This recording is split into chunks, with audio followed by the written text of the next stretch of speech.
धर्मं भजस्व सततं त्यज लोकधर्मान् सेवस्व साधु पुरुषान् जहि काम तृष्णाम् अन्यस्य दोष गुण चिंतनमाशु मुक्त्वा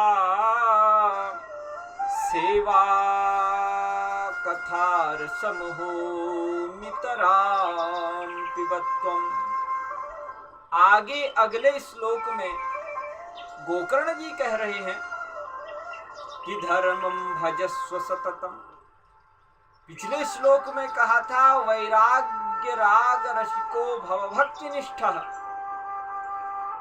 जगत से बहुत राग किया, अब वैराग्य के रागी हो जाओ। अब जगत से वैराग्य करो और भवभक्ति निष्ठा, भव सागर से पार करने वाली जो भक्ति है उस भक्ति में अपनी निष्ठा करो। और धर्मं भजस्व सत्यम, धर्म का सतत सेवन करो, सत्य का सेवन करो, सत्संग का सेवन करो, यही धर्म का सेवन है। अपने कर्तव्य का पालन करो, यही धर्म का सेवन है। धर्मं भजस्व सततम त्यज लोक धर्मान, और लोक धर्मों का त्याग करो। आपका वास्तविक कर्तव्य क्या है? लोग कहते हैं कि हमारा कर्तव्य ये है, हम अपनी कर्तव्य को निभा रहे हैं, अपनी ड्यूटी को निभा रहे हैं। वास्तव में मानव जीवन की सबसे बड़ी ड्यूटी कर्तव्य क्या है?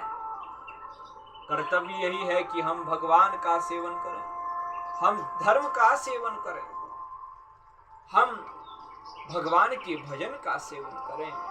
धर्मं भजस्व सततम त्यज लोक धर्मान, और लौकिक धर्मों का त्याग करें। जो पिता के प्रति हमारा धर्म है, माँ के प्रति धर्म है, भाई बंधु पत्नी के प्रति जो हमारा धर्म है उसको तो निभाना है ही। लेकिन अब चौथी अवस्था, तीसरी अवस्था जो आती है वानप्रस्थ वाली, गृहस्थ आश्रम से जब जीव मनुष्य बाहर आता है तो फिर उसको धीरे धीरे जो लौकिक धर्म से उनका त्याग करना है। लौकिक धर्मों का त्याग करके अब परम धर्म का सेवन करना है। परम धर्म क्या है? भक्ति ही परम धर्म है, भगवान का भजन ही परम धर्म है, क्योंकि इससे जीव का आत्म कल्याण होता है। धर्मं भजस्व सततम त्यज लोक धर्मान सेवस्व साधु पुरुषान् जहि काम तृष्णान्। साधु पुरुषान् सेवस्व, साधु पुरुषों की सेवा करो। और जहि काम तृष्णा, काम तृष्णा को त्याग करके ये मिलेगा, ये काम करने के बाद ये मिलेगा, ये सेवा कर रहे हैं साधु पुरुषों की, संतों की, बड़ी अच्छी बात है। लेकिन उसके साथ भी लौकिक कामना है तो व्यर्थ है। इसलिए लौकिक नहीं, पारलौकिक भगवत भजन संबंधी हमारी कामना होनी चाहिए। लौकिक कामनाओं का, तृष्णाओं का त्याग करना चाहिए। 3 प्रकार की इष्णाएं होती हैं, एक लोकेष्णा, एक वित्तेष्णा, एक पुत्रेष्णा, और तीनों इष्णाओं का त्याग करना ही साधु पुरुषों की सच्ची सेवा है। सेवस्व साधु पुरुषान् जहि काम तृष्णा। और सबसे बड़ी बात, अन्यस्य दोष गुण चिंतन माशु मुक्त्वा, दूसरों के गुण दोष का चिंतन न करना। और यही मनुष्य की सबसे बड़ी गलती है कि वो दूसरों का गुण दोष देखे बिना रह नहीं सकता। तो संतों ने समाधान किया कि मनुष्य यदि, वैसे तो गोकर्ण जी कह रहे हैं गुण भी मत देखो, दोष भी मत देखो, दूसरे के गुण और दोष का चिंतन न करो, लेकिन फिर भी जीव करता है। तो अन्य संतों ने निर्णय लिया कि यदि आपको किसी के गुण दोष का चिंतन ही करना है तो एक का कीजिए, गुण का, दूसरे का गुण का चिंतन कीजिए, दूसरे के गुणों को गाइए और अपने आप में दोष देखिए। इससे भी आप में निर्मलता आएगी। तो अन्यस्य दोष गुण चिंतन माशु मुक्ता, आशु मुक्ता कहा, तुरंत दूसरे के गुण दोष को छोड़ दीजिए, क्योंकि किसी पर गुण देखोगे तो राग हो जाएगा, उससे प्रेम हो जाएगा। अरे बड़ा सुंदर है, बड़ा अच्छा है, बड़ा गुणवान है, उसे आपका राग हो जाएगा, प्रेम हो जाएगा। और किसी में दोष देख लिया, अरे वो तो बेकार आदमी है, उससे बात ना करना, तो उससे घृणा हो जाएगी।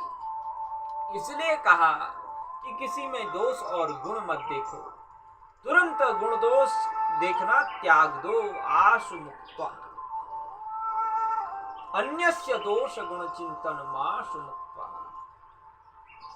और क्या कहा, सेवा कथा रसमहो नितरा पिबत्वम्। सेवा कथा जीवन में करना क्या है? बोले एक तो सेवा करो और दूसरी कथा का सेवन करो। सेवा कथा अथवा कथा का ही सेवन करो, अथवा संत महापुरुषों की, ब्राह्मणों की, भक्तों की सेवा करो, वैष्णवों की सेवा करो। सेवा कथा, सेवा के बाद ही आपको कथा मिलेगी, इसलिए सेवा भी करनी है और साथ में कथा भी सुननी है। कथा नितराम पिबत्वम, नितराम मने निरंतरम, निरंतर ही सेवा और कथा का सेवन करना चाहिए। इतना उपदेश सुनकर के, 2 श्लोकों का उपदेश सुनकर के गोकर्ण जी महाराज के पिताजी आत्मदेव को ज्ञान हो गया। क्या करना है, जंगल में जाकर के ये बात गोकर्ण जी से आत्मदेव ने सीख ली और कहते हैं, एवं सुतोक्ति वसतो गृहं विहाय। ऐसा पुत्र के द्वारा कहा गया, गोकर्ण जी के द्वारा, तो आत्मदेव को वैराग्य हो गया। घर को छोड़ करके आत्मदेव जंगल में चला गया, वन में चला गया। एवं सुतोक्ति वसतोपि गृहं विहाय, घर को छोड़ दिया और जंगल में चला गया। एवं सुतोक्ति वसतोपि गृहं विहाय यातो वनं स्थिरमतिर्गत 60 वर्ष। 60 वर्ष की उम्र हो गई आत्मदेव की, लेकिन बुद्धि को स्थिर किया, जंगल में भगवान का ध्यान किया। 60 वर्ष की अवस्था में भी भगवान का निरंतर चिंतन, निरंतर भगवान की कथा को सुनता हुआ परम गति को प्राप्त हुआ। एवं सुतोक्ति वसतोपि गृहं विहाय यातो वनं स्थिरमतिर्गत 60 वर्ष युक्तो हरेरनुदिनं परिचर्ययासो श्रीकृष्णमापनियतं दशमस्य पाठात्। जंगल में जाकर के स्थिरमति होकर के भगवान का निरंतर ध्यान करता हुआ और श्रीमद् भागवत के 10वें स्कंध का पाठ करता हुआ परम गति को प्राप्त हुआ। यहाँ 10वें स्कंध की भी महिमा है। जो भगवान की लीलाओं का 10वें स्कंध का निरंतर पाठ करता है, प्रतिदिन पाठ करता है, वो भगवान को प्राप्त करता है आत्मदेव की तरह।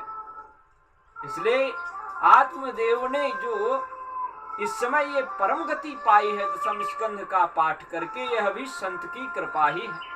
इसलिए संत महापुरुषों का, ब्राह्मणों का निरंतर हमें और सारी मानव जाति को आदर सम्मान करना चाहिए। बोलो भक्तवत्सल भगवान की जय।